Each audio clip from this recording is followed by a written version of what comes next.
नमस्कार, स्वागत है आपका वी टाइम न्यूज पर और आपके साथ मैं हूं पहली चौहान। बढ़ते हैं खबरों की ओर।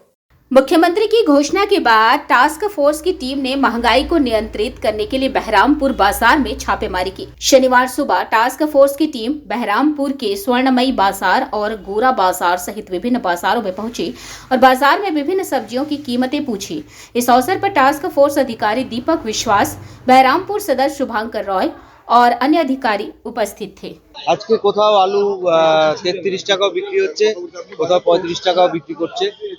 আর পেঁয়াজের দামটা কিছু জায়গায় একটু বেশি নিচ্ছে, আমরা তাদেরকে বললাম, সতর্ক করেছি। এবং পরবর্তীতে আমরা যেরকম আপনারা জানেন, আমরা এর আগেও ভিজিট করেছি বহুবার, আবার ভিজিট চলছে, আগামী দিনেও চলবে। এবং তাতে যদি একই ধারা বজায় থাকে, আমরা আমাদের মতো সরকারি যা আইন অনুযায়ী আমরা তাদের ব্যবস্থা করব। কোনো রকমের নিয়ন্ত্রণে আনা যাচ্ছে না। আমরা এরপরে পাইকারি যে বাজার আছে, নতুন বাজার, যেখান থেকে মূলত ওনারা কিনে আনেন, ওনাদের সাথেও আমরা বসবো এবং একটা নির্দিষ্ট পদ্ধতি মেনে যাতে ওনারা পাইকারিভাবে বিক্রি করতে পারেন এবং তার প্রমাণ, রসিদ টসিদ সব যাতে ঠিকঠাক থাকে, সেই ব্যাপারে আমরা আগামীতে এটা নিয়ে বসবো। না, আমরা গোড়া বাজার যাবো। সবজির দাম কি দেখলেন বাজারে, কি কি রয়েছে? কম বেশি আছে, মানে বিভিন্ন জায়গায় বিভিন্ন রকম নিচ্ছে, কেউ ঠিকঠাক নিচ্ছে, কেউ একটু বেশি নিচ্ছে, তো মিলিয়ে মিশিয়ে আছে। কোথাও 60 টাকা হলে কোথাও 80 টাকা, এই বিষয়টা দেখতে পাওয়া যাচ্ছে।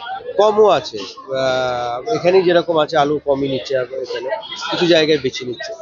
এর আগেও তো আপনারা হানা দিয়েছেন বেশ কিছু বাজারে, তারপরেও কি নিয়ন্ত্রণ করতে হয়েছে? কিছু হয়েছে, আবার কিছুটা বাড়ছে। পাইকারিতেও কিছু রকম ফের আছে, সেখানেও আমরা আগামীতে যারা পাইকারি আছেন ব্যবসাদার, তাদের সাথেও আমরা বসছি। কারোর বিরুদ্ধে কি ব্যবস্থা গ্রহণ হয়েছে এখন পর্যন্ত? আমাদের এখানে অন্যান্য সমস্ত ডিপার্টমেন্টের লোকজনই আছেন, ওনারা ওনাদের মতো করেও দেখছেন, কিছু কিছু ক্ষেত্রে আমরা ব্যবস্থা নিয়েছি। वी टाइम न्यूज के लिए मुर्शिदाबाद से मिलन सरकार की रिपोर्ट।